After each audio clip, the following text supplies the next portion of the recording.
What's up, party people? It's KeysDAN with RadioWhat.com, DJLittleRock.com, coming to you live and in living color from the Radio What studios. And this is my podcast, What Makes You Famous? It's an extension of the RadioWhat.com internet radio station that I've been running for quite some time. And if you need DJ services, where do I always send you? DJLittleRock.com. One more time, DJLittleRock.com. Check availability and get a free price quote, and maybe you could have me at your next event. You know I like to party with the people. The people need to be entertained. Are you not entertained? Let me entertain you. Make your next thing a big one. Speaking of entertainment, today on the program, Rachel Dara. Oh, you've heard that name. Oh, out of Canada. Oh, yeah, you've heard that one. Singer, songwriter. Oh, yeah, she's kind of young, but she's got it going on, okay? You're going to get to hear a little bit about Rachel Dara in the next few minutes, so stick around. The Next Big Invention. It's a little secret. Shh. Okay. This week's shows.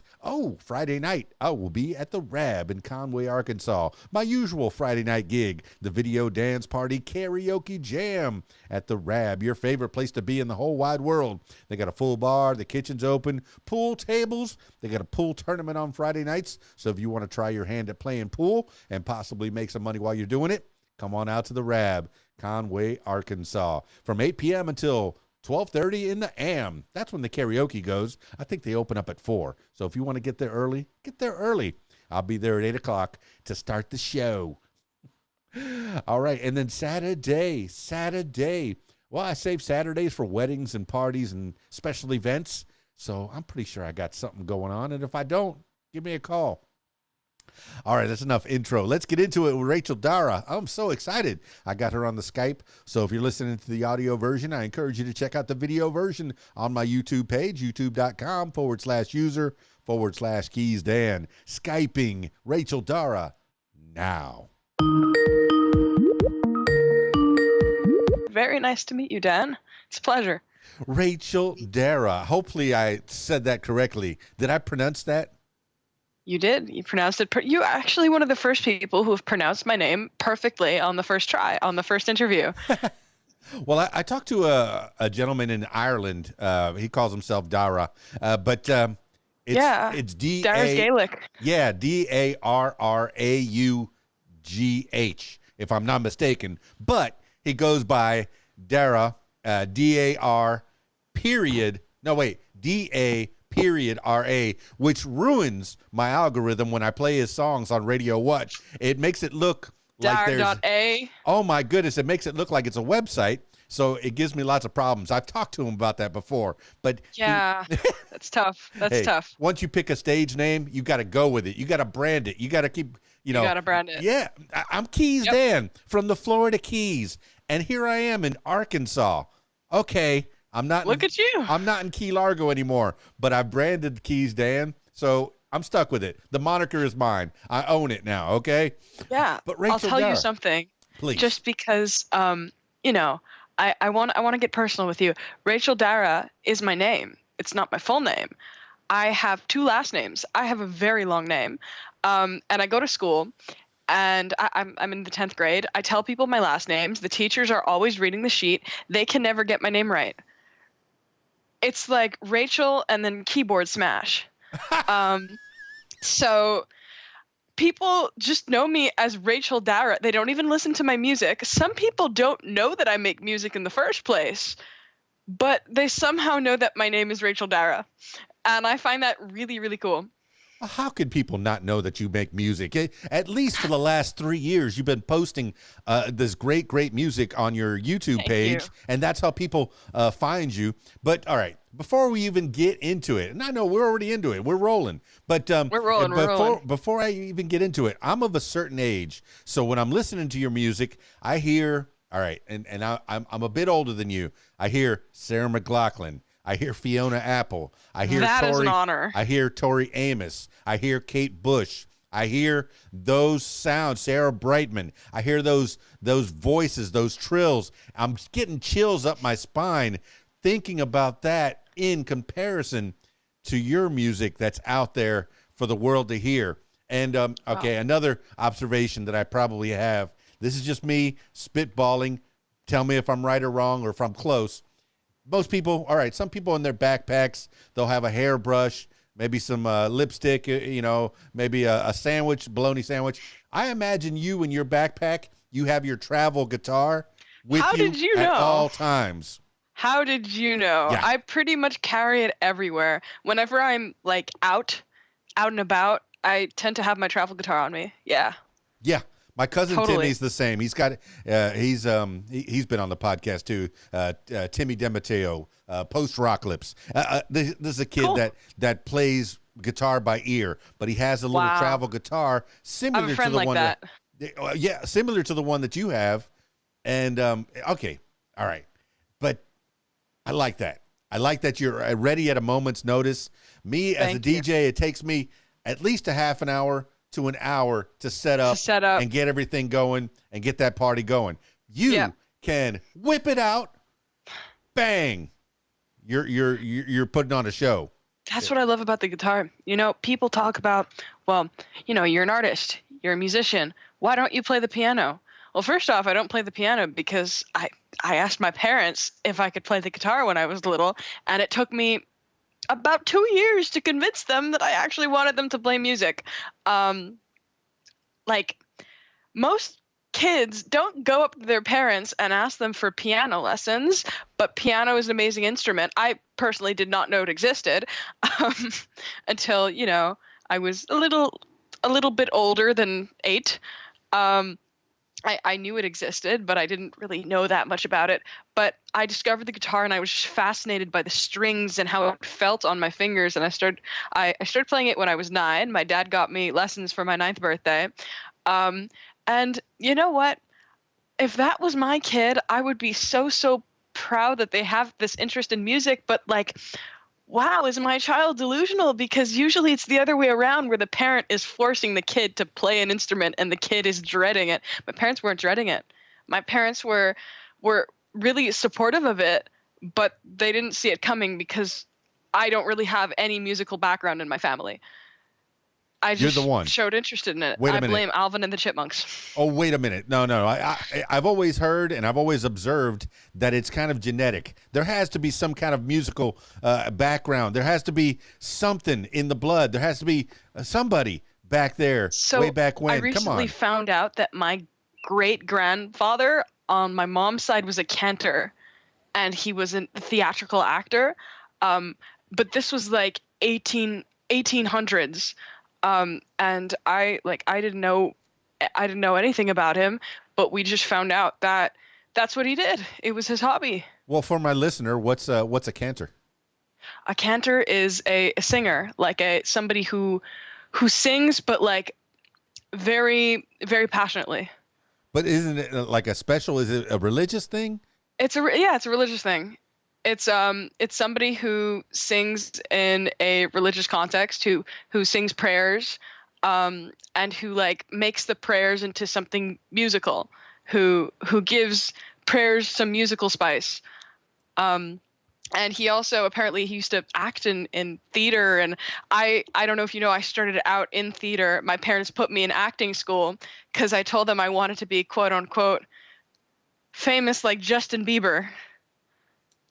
Yeah, you're getting there. Yeah. You're getting there. He started on YouTube. You started on YouTube, right? I started on my dad's YouTube channel. Yeah, the first time I was ever put in the public eye was on my dad's YouTube channel when I was 12 years old. I did not look 12 years old. I was about to go to a party of some sort, and I had my hair, and my hair wasn't done. My makeup was done, and I was wearing a dress and high heels. I looked like I was at least 35, and I looked older at 12, but the makeup just made me look even more older. And I sang the song. It was a song I wrote. I had a ukulele. It's called Thrive, and it was a song that where it hit the chorus, I would belt, and the ukulele part was like, it was a bop. Lyrics were pretty decent for somebody who was 12, but looking back on it, I think it had to make sense. And I missed the key element. But that was the first video that was ever posted on YouTube, and to this day, people still show me that video and are like, "Hey, Rachel, look what I found." It was completely raw, completely unedited, and completely me trying to be somebody who I wasn't. And I'll get to that part. At the end, I decided to belt outside of my range, and then pull off a whistle note that I'd never whistled in my entire lifetime as a 12-year-old. And of course, I did not. It didn't work out well. So, you know what? It was worth it. I got to put my face on the internet. I got to put my music on the internet. It was not perfect. I'm still proud of it because I wrote that song, I believe, maybe a year prior, and I just wanted to put my music out there. And to this day, I want to put my music out there. I was told yesterday, somebody reached out to me on Instagram and told me that my latest single, Broken Friendships, helped them with a breakup. And this is somebody who I've never actually had a conversation with. And I was just really touched by it because it's not something I expected to hear. I love putting out music. I'm proud of my music, and I want people to connect with it, but I never really thought that they would. And they did. Rachel Dara, Even that's if one person did. Yeah, that's a superpower that you have. You can change lives through your music. Now, you did mention the Biebs, Justin Bieber. Love the guy. Justin Bieber. Okay, you live in a world that has always been on the internet, always had social media, always had YouTube. Totally. It's a blessing and a curse. You as an independent artist can put their music out there instantly. SoundCloud, CD Baby, anything could go viral. Amazon, anything. But you're also living in the spotlight. The downfall that Justin Bieber had in his, my goodness, if I had a camera in my face 24 hours a day while I was growing up, I'd probably be in jail because I would get so upset that somebody had a camera in my face all the time. I want to have a camera in my face when I want a camera in my face. I'm sure, and I don't want to speak for you. What do you think about the social media? And as you grow as an artist, you might have to face those downfalls where there's cameras in your face. I personally think that, I'll tell you from experience, my parents decided that they wouldn't allow me to have social media ever. They just wouldn't allow me to have social media. And then I started making music and they realized, well, she's living in a digital world.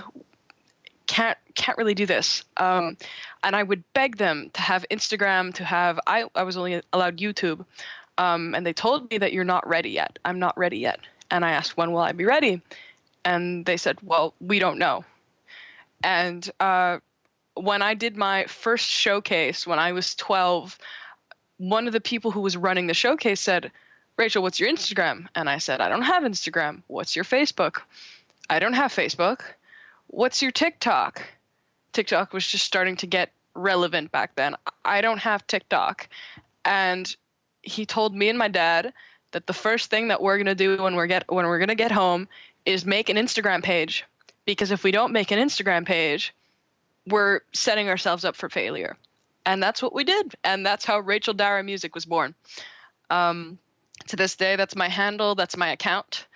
And I think that there are ways where you can separate your individual personal life from your music scene.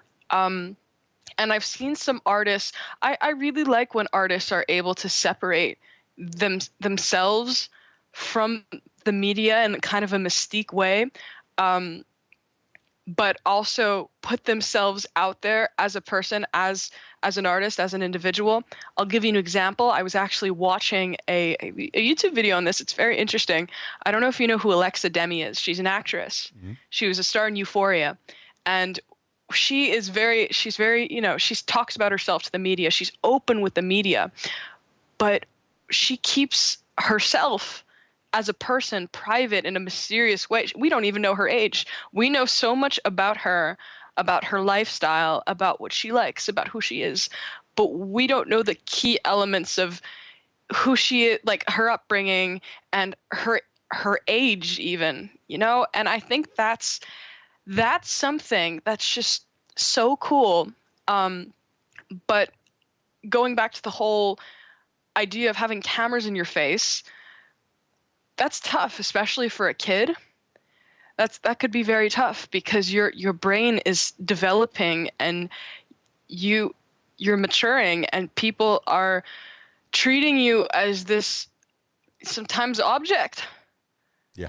Like I've seen celebrities be objectified, and any celebrities, anybody in the industry can be objectified, and it's a sad reality, but at the same time it gives people the opportunity to be open with the world. Rachel Dara, I think you're so far ahead of the game because Thank you. You listen to your parents. You have your dadager, and I'm so happy that you have that. You know, there's a lot of kids that don't listen to their parents. And by the way, Alexa Demi is 32 years old, easily found out on the internet.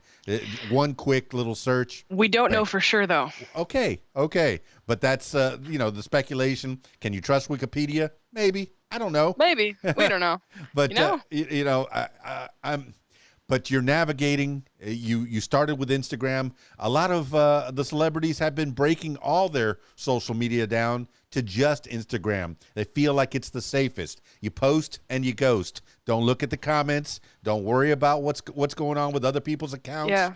Just post where you're going to be. What's your new song? Here's a little snippet. Go buy my song over at Apple or stream it at Spotify. Throw me some money, please, because I'm doing this for you. Is it your desire to make this into a living, or do you have another goal in life?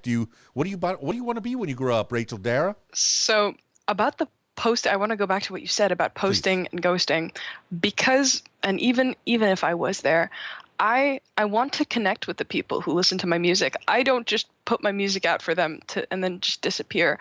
I want the key element I want to have in the media is a connection with my fans. And you know what? If I was becoming big in the industry, I would take some time out of my week to respond to comments, to like comments, because these are the people that are buying my music. This is how I ended up here, or how I would end up here. How can I just ignore these people? Unless it's something negative. If these are positive comments, then I'm going to respond with positive feedback. If they're negative comments, I just won't, and I do that now. I just don't respond because they don't deserve my response. I like the way you think. Your fans are very important. You signing an autograph and being on Instagram or being on any of this social media, if you respond to your fans or you answer or you engage, that's like signing an autograph. It really is. That puts them in touch with you. Your song already connected with people. At least that one person, you helped them through a breakup. That's fantastic. Thank you. But here, not only are you giving them your music, you're giving them a piece of your heart. But I see, for the most part, you keep it business. Okay, if people slide into your DMs, business only. Okay, if you want to collaborate, and go through the dadager. Okay, and I'm talking to you, listener. Go through the dadager if you want to get to Rachel Dara. But are you open? You've been writing songs at least you said for at least 3-4 years now? I've been writing songs since I was 9 years old. And how old are you now? I'm 16. 16. I wrote my first song. Well, technically, I showed interest in writing songs around the age of 6, 7. I watched Alvin and the Chipmunks, and I thought, okay, well, I want to do this too. So I took out a piece of paper, and I started writing melodies. And I remember the first song I wrote had to do with, I don't remember much of it. First song I wrote in quotation marks being something that I wanted to write, but I couldn't write because I didn't have the vocabulary yet. It was a story about me and somebody who looked like me walking on the street and somebody else getting confused. This was somebody in my kindergarten class who looked nothing like me. Just another kid, It went I looked like you, but I'm actually me, and it was cute. My childhood best friend still makes fun of me for that. But this You is know? your poetic license, okay? Lovely Rita is about a girl named Mita, okay? And there's a lot of that. There's a lot of songs that take a little bit of license. This one's about my wife. Her name is Julie, but I called the song Stephanie because it fit better. You know, that kind of a thing. But yeah, it's something that you were inspired by your friend or by your schoolmate, and you came up with this. This is magic powers that you have. Thank you. I mean, it's something I've always enjoyed doing. I love making elements of my life and my imagination into stories. Well, and you see on my debut album, yeah, it's elements of my life, elements of my childhood, but also elements of my imagination just coming together and making a unique kind of, I want to call it a concept album, because to me it's a concept album because I wrote it as a concept, but people won't catch that unless I tell them. No, but they will, okay? And you've had since you were 9 to write this song. That is, it's culminating into right now. This is everything you've lived up to right now. But one of the, and I love the music that I've heard so far, especially 18. 18. Oh, I'm so glad you like it. Yeah, such a good song. And I'm a very visual person. I'm a child of the MTV era. When I'm class of '86. MTV came out '81, '82, cool. And they actually had music videos. So the video killed the radio star, literally. Unless you could be visual, you weren't going anywhere. So you have music videos, and on Friday nights, and even like all the parties that I do are video dance parties. So when I play Rachel Dara this weekend at the Rab in Conway, Arkansas, they're going to go, who is that? I'm going to go, Rachel Dara. She was on my podcast just a few days ago. And they're going to go, I'm going to look into that because I like that song. So my job as the club DJ, as the radio DJ, is to break out people like you. I don't play music. I had guitars, they got stolen. I have a full piano out there. I don't know how to play one lick on that piano, but I'm glad I have it. It's pretty. I'm glad you have it too. I need to get another guitar so I can play those 2 chords that I know how to do, and it's mostly a power chord, but I envy, I'm jealous of people like you who can pick up instruments. Or even if you don't play an instrument, you could have an imagination and think about something, have something inspire you, put it into song, and put it out there to the world and change lives. It's an amazing thing that you have. And now you've made this record. Yeah, I could see that it's progressive, Young and Alone, just book by its cover, titles. No's birthday party. This is something a little kid would think of. Sunset Boy. Oh, okay. Starting to think about boys. 18. You're starting to think ahead. Big Invention. This is just books by its cover. These are just titles. And I encourage my listener to go and find those titles and to stream them. But, tell me what inspired you for all these titles. What are these songs about? I'll start off, I'll go one by one, and I'll make it quick. 18 is just about a fear of growing up. And, 18's a big year. You turn 18, you're supposed to be independent. But I've always relied on others around me. And I wrote that song when I was 14. And I was sitting in my chair, and I was just thinking I wanted to write, and I just felt terrified because what will happen when I'm 18 and I'm not this, little kid anymore making music? No one's going to think I'm cute. It's not that no one's going to think I'm cute. It's that I'm just like everybody else. I've got no one to lean on. Well, I do have people to lean on. I didn't realize that at the time. And I was just scared. That's what I tell people. 18's about being scared of growing up. And Sunset Boy was actually one of the first songs on the album I wrote. I wrote that when I was 13, and I didn't write it about a person. I wrote it about a feeling. I actually, I'll tell you a funny story. I wrote Sunset Boy after seeing my friend's post on Instagram in the middle of COVID, right when COVID started, of a sunset, and I was like, huh, okay, here's a melody. What goes with this? And it just happened. It just worked. I came up with a story.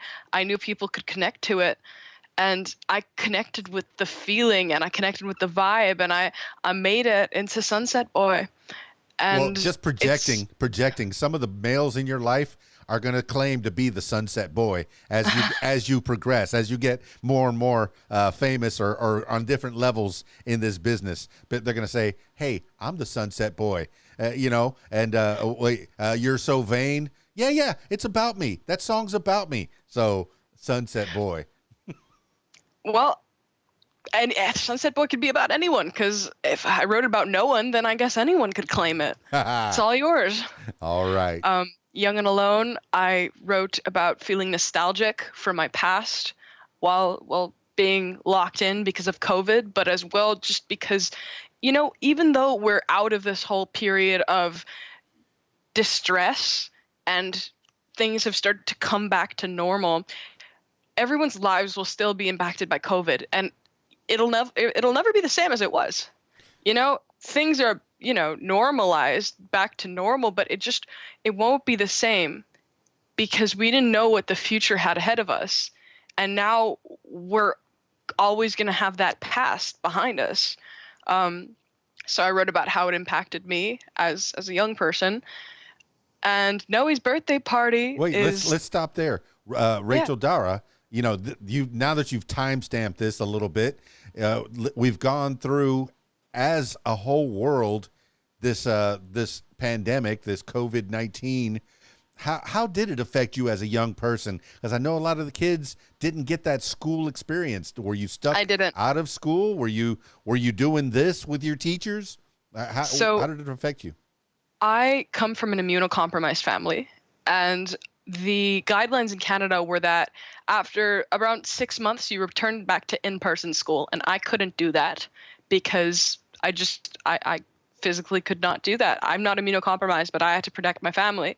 So I was stuck at home while all my friends were at school. And I started streaming online concerts on Facebook and Instagram, and I called them COVID concerts. And that's how I built most of my fan base to this day. I streamed every night on Saturday night at 7:30 p.m. and more people kept on watching me. And eventually it led me to recording my album, and I could explain how if you'd like. Please.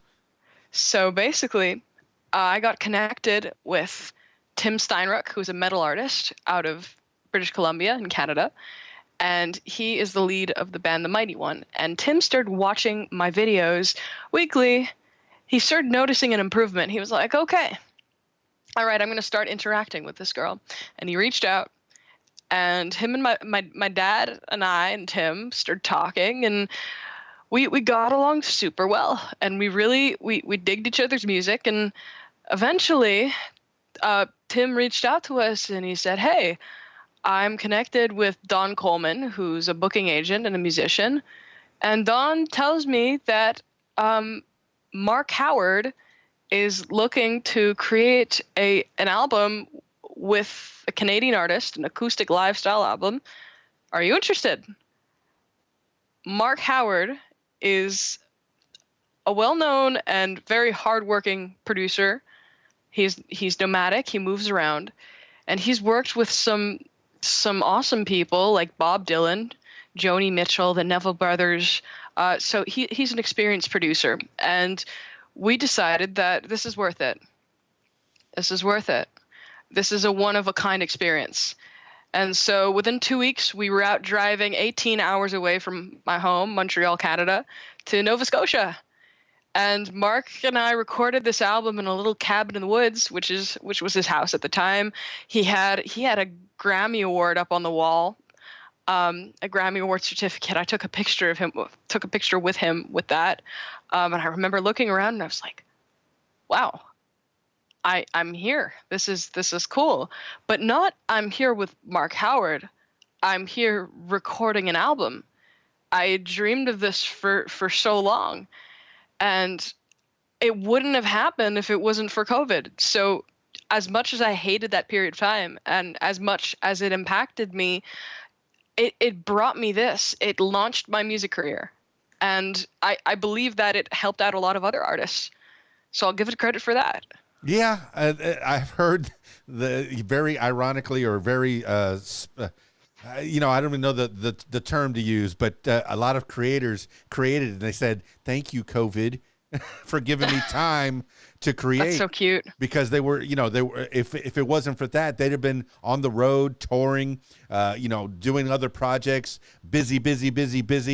But it made everybody slow down just a little bit and go within themselves and dig deeper within themselves. And it looks like that's what you did. That I wrote an album. Exactly what you did. Now, Tim Steinrich, okay, I don't know how well you knew him. I just had him on the podcast last week.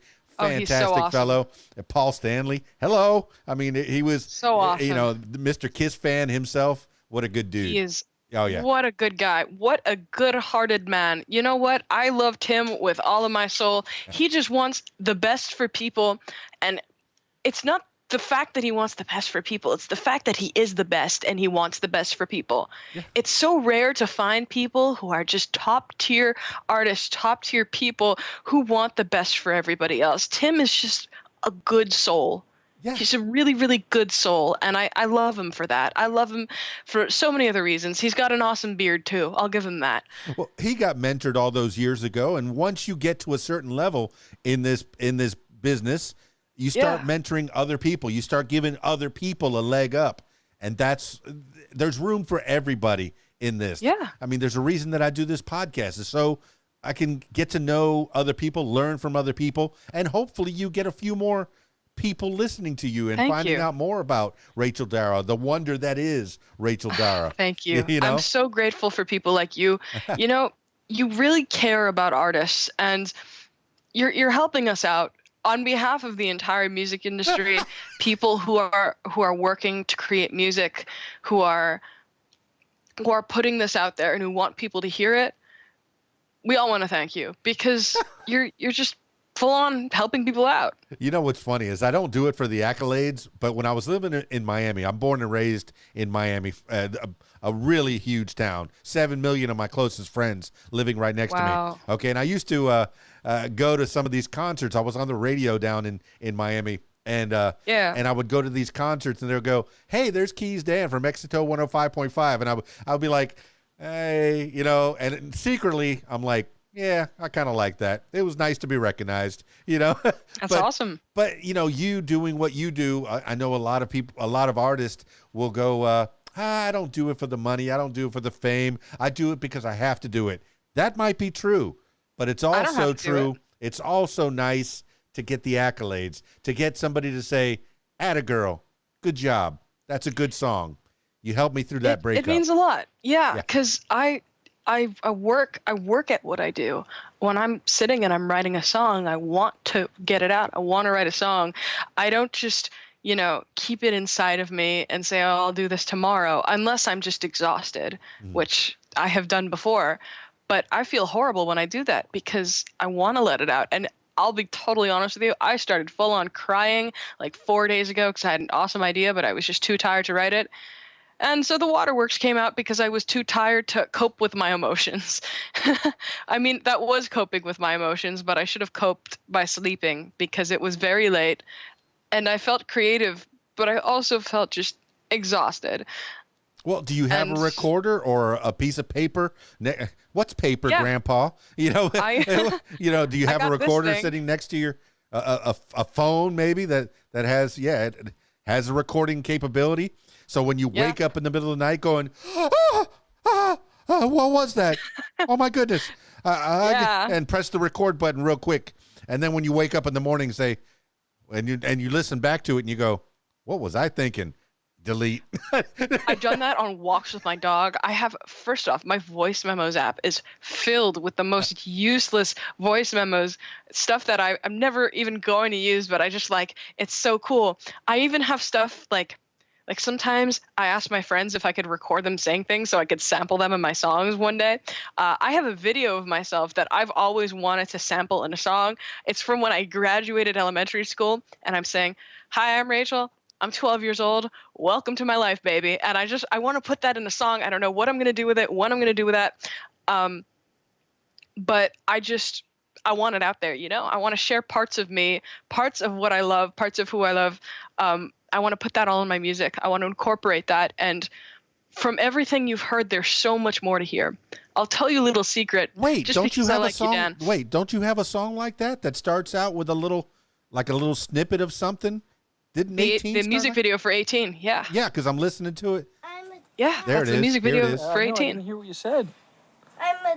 My feathers are too warm. Oh my goodness. I was 4 years Maybe if old. you flap your wings a little bit, it'll help. I know I was listening to a song that you had a recording. I record people Totally. all the time for the radio, but continue. Tell me the story.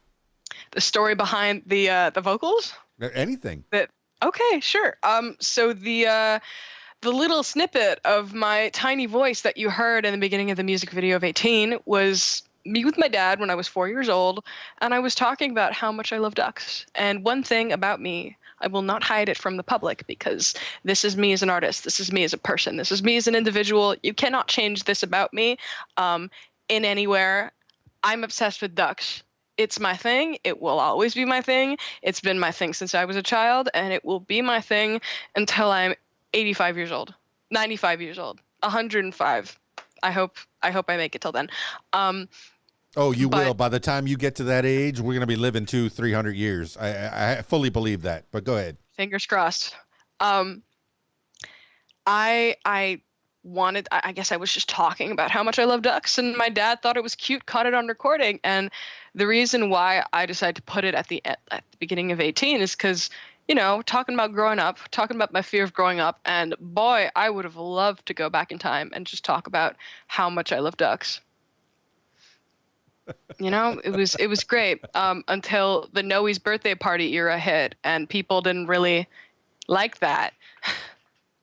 Now, okay, you're going through the years in time with the album that you've just put out, and I fully believe that you would have put an album out no matter what. COVID just maybe put it in fast forward, put it in a higher gear. But it was inevitable that you were going to be putting music out. I'm glad that you're ahead of the game. My goodness, you're 16 years old. I think that's Brittany and Christina time. You know, that's where they started, and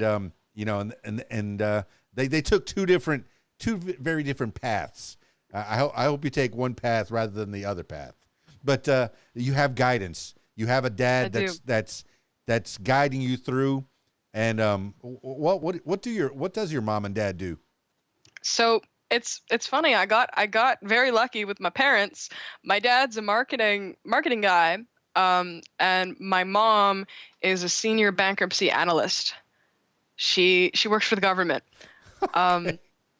the federal government of Canada, and she deals with people who are going bankrupt, and she helps them out. And that's nice. A completely, it's a very specific thing, but she knows about, how things work, and she knows how to apply to things because she's had to apply to so many things for so many different people, that she knows how to submit an application, and she helps me when I have to apply to things. And my dad but knows that's how to the make business. websites. Wait, that's the business. Okay, and a lot of people go into this not knowing the business. It's nice that you have someone that can handle the numbers. And thank you, Mom, for learning math and even helping people out during that tough time. My goodness, I've never gone through a bankruptcy, but I've had friends and family that have gone through bankruptcy. It is a tough situation. It's not easy. It's not easy. It is not easy. And you know what? My mom and my dad have two very different jobs, but the education that they got in order to, work with what they have helps me out because I'm young. I guess I'm inexperienced and I need guidance, and they're there. And even if they're not, my dad's now working for big records, because he knows he's a marketer. He works with tech and with media marketing. Oh, I phrased that wrong. Not media marketing. Web marketing. Very big difference, I think. Did he build that website of yours? He built my website, yeah. Fantastic. Great job. That alone tells me he's got some skills, some knowledge. He does have some skills, and he's awesome. I love my dad. I love learning about what he does. I love learning about people's jobs, you know? I personally, if I wasn't an artist, I would love to be somebody who works in the social sector. After high school, I'm going to be going into something called CEGEP, which is what we have in Canada, in Quebec, before college. It's a 2-3 year program, and I'm going to be studying social sciences. I don't know what yet, probably psychology, just because I'm super interested in that, because I always want to have a backup plan just in case, you know, music doesn't work out. And I just want to be able to support myself, 18, no matter what happens. Well, it's the best of both worlds, Rachel Dara. You have your dad with his with the marketing and the entertainment and the creative push, and then you have your mom with the analytical. You know, between the two, you're so far ahead of the game. I can't say that enough. I don't know why. I love them. I'm getting bleeps here. They help me out. What is that? But anyway, I've never had anything bleep through. But stop it. I'm talking to Rachel. Stop it. That's so cute. I think I hear bleeping too. Maybe we're getting the same bleeping. Possibly. Oh, I think we're getting different bleeping. Yeah. We're getting very different bleeping. I'm getting Facebook bleeping. I think you're getting other bleeping. I'm getting Skyped by the AI. Hey, the AI is coming to get us. What do you think about that? Oh, it's actually interesting. I was talking to my friend, and she was telling me that she wants to go into a certain very specific program in the maths and sciences department. I can't name you what it is, but she's afraid that it's going to get taken over by AI. And I was thinking about that, and I was like, you know what? I think she's right. And then a week later at school, we have a whole assembly because people are using ChatGPT to cheat on their essays and stuff. And obviously everybody's furious. And then they put a new policy that, you know, you get penalized if you use ChatGPT, because now there's a ChatGPT, you know, what do you call it? Detector. I think that AI is cool, but it could go too far. Yeah. And it can be scary. Yeah. AI can be terrifying. I love some of the things that we've created and that we have in this day and age, but AI is one of the things that just freaks me out. Well, you're on TikTok, and I am on TikTok. There's apps on there that can can create a painting of you in the style of a starving artist that's out there trying to make a buck, maybe at the fair, at your county fair. And, I saw that. And the AI is doing a drawing in 5 minutes for $2. You know, eventually they're gonna charge for it. It's not gonna be all free like it is now. Totally. So you'll pay $2 to an AI to do the same painting that this guy was gonna charge you $50 or $500 for. And the same thing with music. One day an AI is gonna come after you and say, I just wrote this song in the style of Rachel Dara. Yeah, you know, I've been seeing these videos on TikTok actually of Taylor Swift. Not actually Taylor Swift. It's an AI making Taylor Swift say things that she never actually said. Like really, really not nice things. And you could tell that it's not Taylor Swift, but how would somebody know who doesn't really know Taylor Swift that much that it's not Taylor Swift? It could AI can destroy anyone's career. And like I guess as a society, since we just can't stop this, I guess we need to figure out the difference between what's AI and what's not AI. But how do we do that? Exactly. Like, but come on, just how? We can stop this. I think, yeah. But it is inevitable. Once technology goes in a certain direction, we're going to push it to the extreme. Between full disclosure, I use Adobe Audition when I'm recording the voice for this podcast, or the audio version. And Adobe Audition or Adobe Industries has a way, if you foul up your line in a movie and you go off, say Tom Cruise fouls up a line in his movie, Mission Impossible, Tom Cruise never fouls up a line, okay? But let's say hypothetically he did. I can take Tom Cruise's voice, type it in, and make him say whatever I want, make him say the line correctly. Isn't it? Yeah. Yeah. Having it's that crazy. and having your image, I can make you say anything.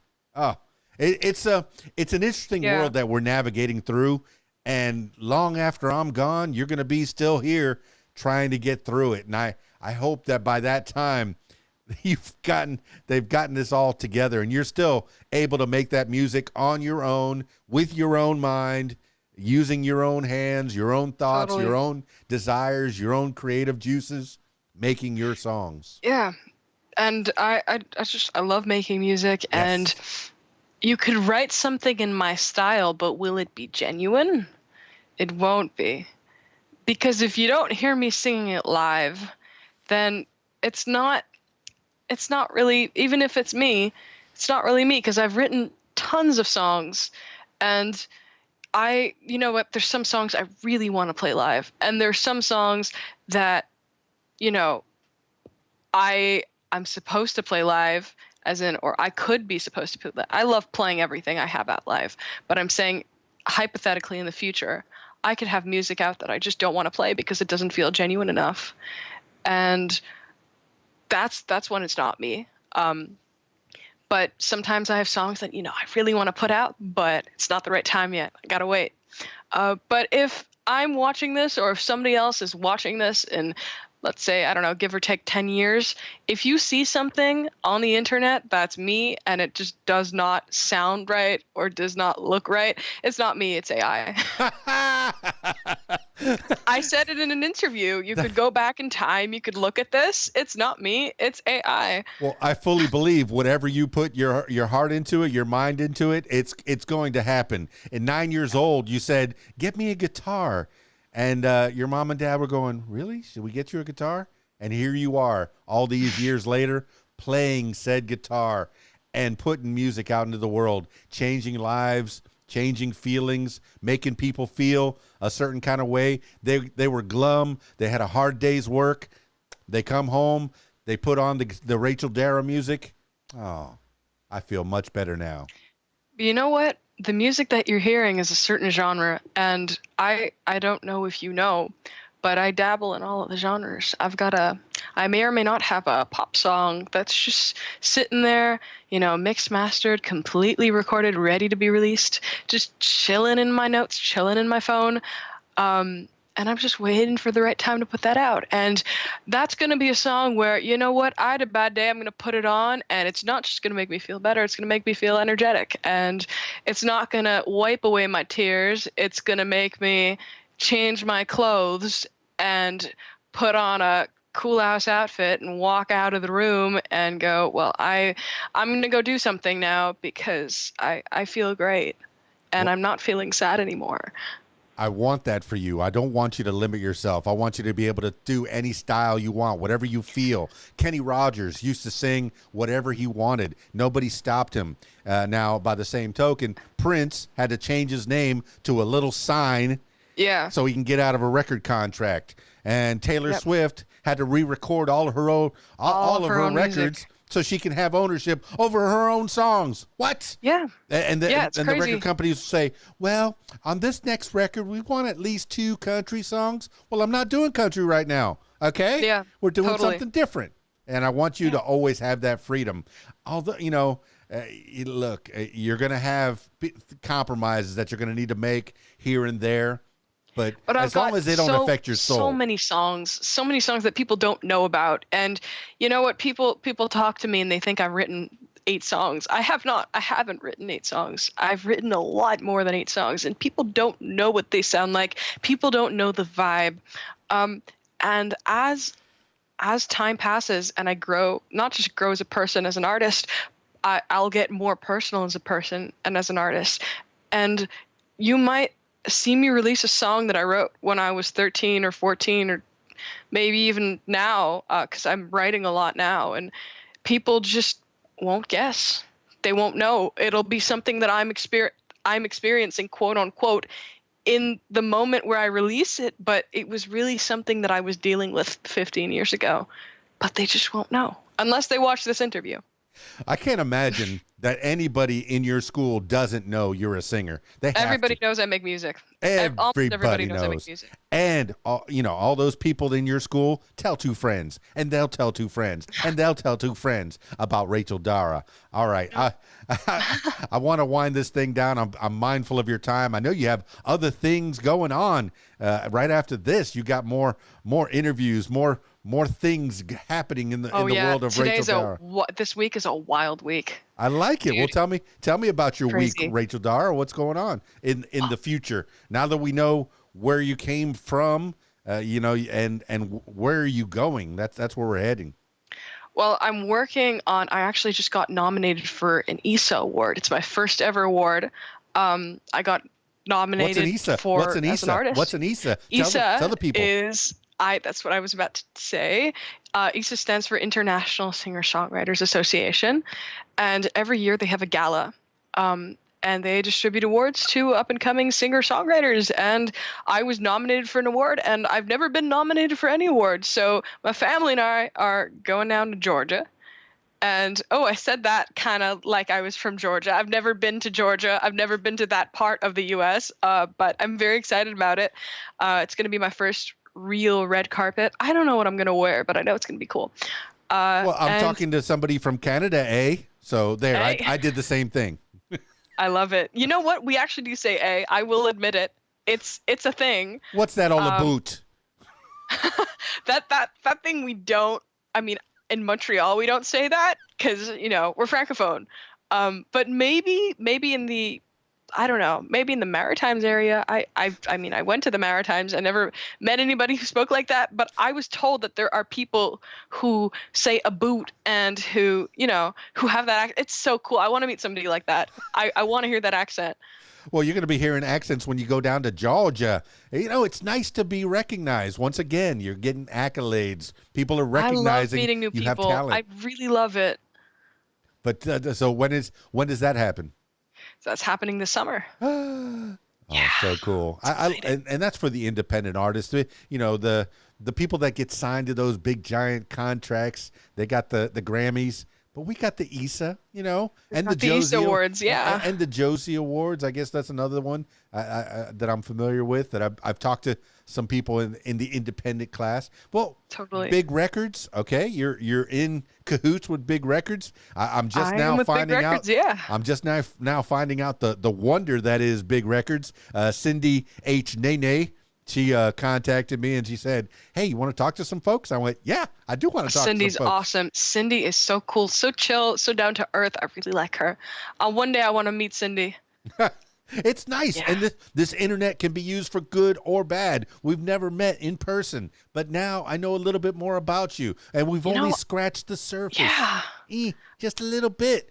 Just a little bit. How would I have met you if it wasn't for Cindy, if it wasn't for Big Records, if it wasn't for Tim, who, put my name out there in Big Records, if it wasn't for my COVID it all leads back. It's all a trail. You know what? I wouldn't have been here. There are so many tiny aspects that connected me to you. And every time I meet a new person, especially when they're from another country, I think about it.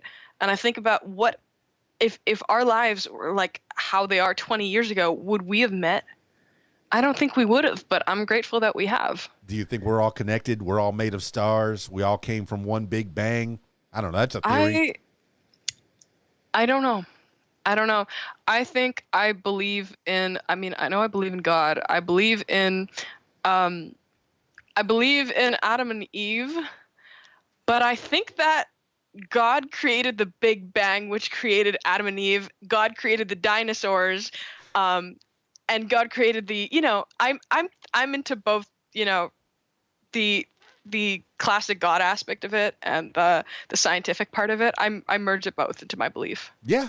I mean, I don't know what to believe, so I just like to believe that. Yeah, I was born into a Catholic family, and I've run the gambit trying to figure out. I've done the Baptist, the Jewish, the Jehovah's I'm Witness. Jewish, Exactly. so I get the same thing. I'm part Jewish somewhere back there. I'm a Jewish Cuban. I'm a Juban. My grandfather wore a Star of David his whole life. And I never got bar mitzvahed, but I've done a lot of bar mitzvahs. That's awesome. I've DJ'd at them. In fact, I was so good. They said, "Are you the rabbi?" No, I'm the DJ. You know, it'd be so cool, a rabbi who could DJ. I want to meet a DJ rabbi one day. I want to meet somebody who's like, I want to meet a musician who also has a completely different job. Someone who's like, I don't know, a university professor by day and a DJ at a rave by night. That is correct. Yeah, totally. I was a firefighter and a DJ, for a long time, all through the 90s. That's awesome. That's back in the 1900s for you kids out there. You know what? Sometimes I wish I grew up in the 90s. I even wrote a song about it. I wrote a song about it. Want to hear it? Here it go. It's called, I don't even remember what it's called. I have so many songs that I keep on forgetting the titles, but it has this cool guitar part to it where I like kind of go up the scale, and one day I'll put it out. One day you'll hear it and you'll be like, that's the song Rachel was talking about. Well, the thing I just said was from En Vogue, Free Your Mind. Wrote a song about racism. Want to hear it? Here it go. That was the intro to that song. Interesting intros. Having your voice in the beginning of 18 is an interesting intro. I like that. These are little hooks. I'm glad you like it. People do. I mean, back in the 70s, it was guitar licks. I could name that tune in one note. Totally. That's a song. I don't know if you've heard Billie Eilish's album, When We All Fall Asleep, Where Do We Go? But she does a lot of that. And I was like so into that album when it came out. I would play it on repeat just because it was something I'd never heard before, and it was made by someone who's so young. And I really liked the samples that she used in the beginning of the songs, especially in My Strange Addiction. I don't know where the sample came from, but it's cool. I feel bad for her brother. It's all about Billy. He's just as much. He's just as talented. Phineas is incredible. I actually, once I started listening to her music, I started listening to his music, and it made me feel like I was floating. I remember I heard Luck Pusher, which is one of his songs, for the first time, and it felt like I was floating. You know what? When we're off this interview, I want you to listen to Luck Pusher by Phineas. Will do.